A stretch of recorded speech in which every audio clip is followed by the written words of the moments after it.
Yang di Pulau Gadung saya sudah memerintahkan, itu kan dulu sumber daya air yang mengerjakan. Kemudian memang amblas dan beronjongannya sudah kita minta untuk segera dilakukan, dan kemarin saya sudah minta kepada SDA untuk segera menyelesaikan, termasuk kerjasama dengan Bina Marga. Menteri Ketenagakerjaan Yasirli meluruskan kabar mengenai dugaan pemutusan hubungan kerja di TikTok Group yang belakangan ramai diperbincangkan.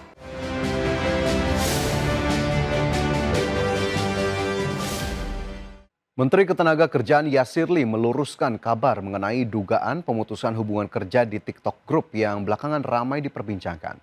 TikTok tidak melakukan pengurangan tenaga kerja, namun justru melakukan penyesuaian organisasi melalui perpindahan pegawai di dalam perusahaan.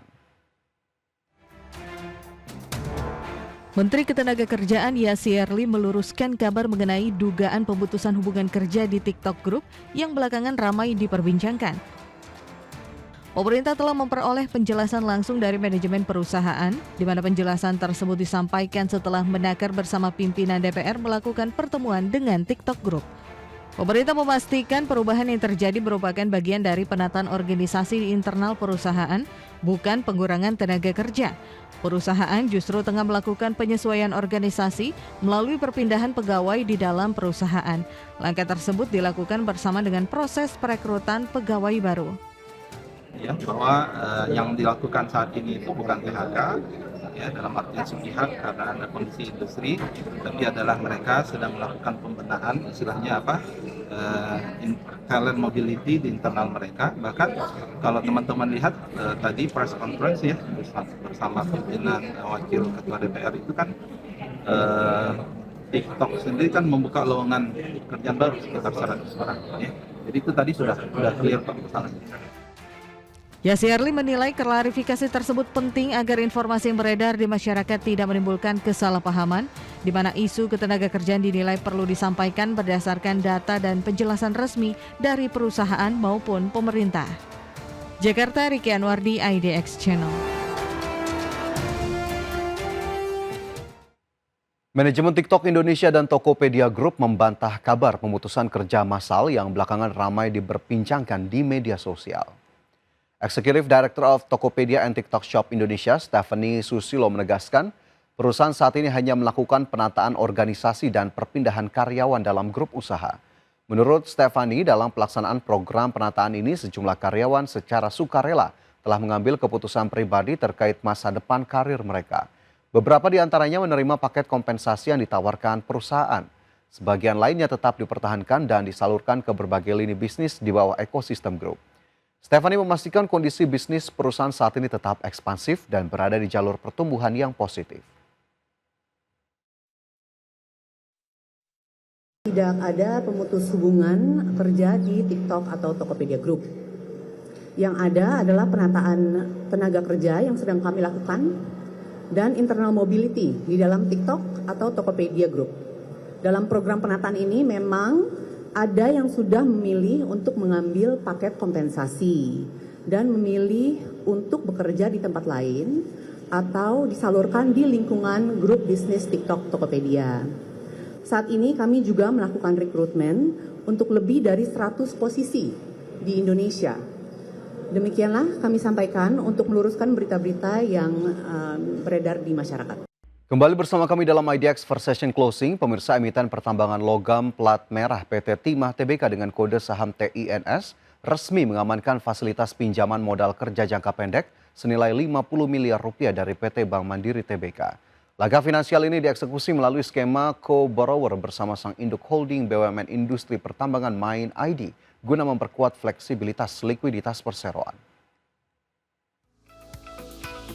Emiten pertambangan logam plat merah PT Timah Tbk dengan kode saham TINS resmi mengamankan fasilitas pinjaman modal kerja jangka pendek senilai 50 miliar rupiah dari PT Bank Mandiri Tbk.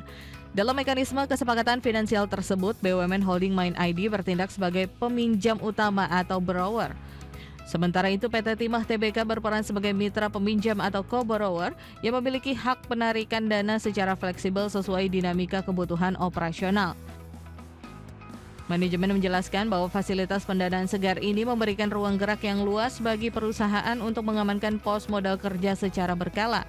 Pihak perseroan juga menegaskan bahwa penandatanganan kerjasama kredit ini tidak akan menimbulkan dampak material negatif terhadap kelangsungan usaha maupun kondisi finansial internal.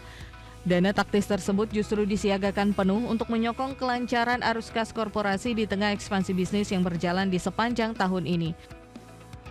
Langkah penguatan modal ini berjalan selaras dengan strategi agresif PT Timah Tbk yang tengah berfokus memacu volume produksi serta hilirisasi pada tahun 2026. Raksasa tambang ini berkomitmen memanfaatkan momentum harga timah global yang masih bertahan tinggi imbas dari pengetatan aktivitas tambang ilegal dunia. Selain menggenjot diversifikasi produk bernilai tambah, manajemen juga gencar melakukan efisiensi operasional di seluruh lini bisnis serta mengoptimalkan kinerja anak usaha. Berbagai sumber IDX Channel. PT Autopedia Sukses Lestari Tbk mempercepat ekspansi ke pasar digital untuk memperkuat ekosistem jual beli kendaraan bekas di Indonesia. Strategi ini diharapkan mampu meningkatkan pendapatan perseroan melalui pengembangan platform digital, layanan berbasis data dan sinergi antar lini bisnis otomotif. Perseroan memfokuskan pengembangan bisnis digital untuk menjangkau lebih banyak konsumen melalui ekosistem otomotif terintegrasi. Strategi ini memanfaatkan sinergi antara platform Karelin ID, GBA Indonesia, dan Kartalog untuk meningkatkan transaksi. Ekspansi digital juga memperluas jangkauan pasar tanpa harus bergantung pada penambahan cabang fisik. Model bisnis omnichannel menjadi fondasi pertumbuhan jangka panjang perseroan. Perseroan terus mengintegrasikan bisnis lelang, jual beli mobil, dan penyediaan data harga kendaraan dalam satu ekosistem digital. Pendekatan ini memberikan kemudahan bagi konsumen untuk melakukan transaksi secara lebih cepat dan transparan. Ekosistem terpadu juga meningkatkan peluang cross-selling antara layanan yang dimiliki perseroan. Strategi tersebut memperkuat daya saing perseroan di pasar mobil bekas nasional. Manajemen memanfaatkan teknologi digital dan analisis data untuk meningkatkan efisiensi operasional serta pengalaman pelanggan. Melalui Kartalog, perseroan juga menyediakan informasi harga kendaraan berbasis data dan kecerdasan buatan. Pemanfaatan teknologi menjadi nilai tambah dalam mendukung pengambilan keputusan konsumen. Digitalisasi diperkirakan akan menjadi pendorong utama pertumbuhan industri otomotif bekas ke depannya. Ekspansi ke pasar digital memberikan peluang bagi perseroan untuk meningkatkan volume transaksi dan memperluas sumber pendapatan. Meningkatnya adopsi layanan otomotif berbasis digital membuka potensi pasar yang lebih besar bagi perseroan. Fokus pada inovasi dan digitalisasi diharapkan mampu menjaga pertumbuhan kinerja secara berkelanjutan. Strategi tersebut menegaskan transformasi perseroan menjadi omni-channel marketplace otomotif terbuka di Indonesia. Berbagai sumber IDX Channel.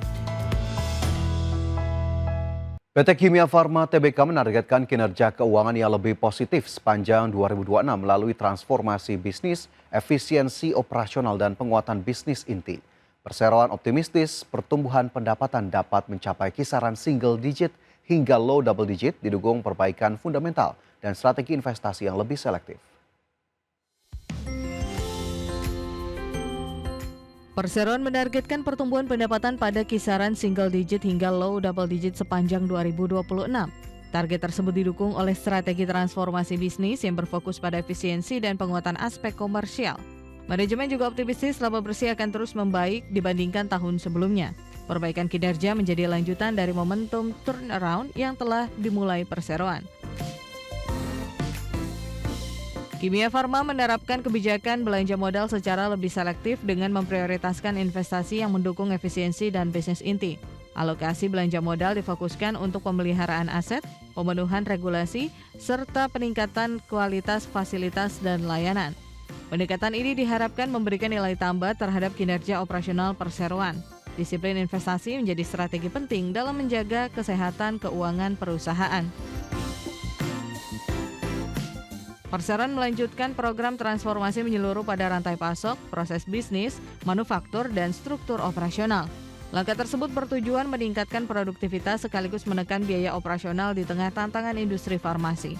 Efisiensi menjadi salah satu faktor utama yang mendukung pemulihan profitabilitas perseroan. Strategi ini juga memperkuat daya saing Kimia Farma dalam jangka panjang. Kinerja positif pada kuartal pertama 2026 menjadi pondasi bagi Kimia Farma untuk menjaga momentum pertumbuhan hingga akhir tahun.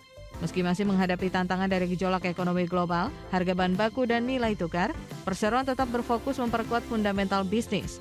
Penguatan operasional dan disiplin keuangan diharapkan mampu meningkatkan kepercayaan investor. Strategi tersebut menegaskan komitmen perseroan untuk membangun pertumbuhan yang lebih sehat dan berkelanjutan. Berbagai sumber IDX Channel.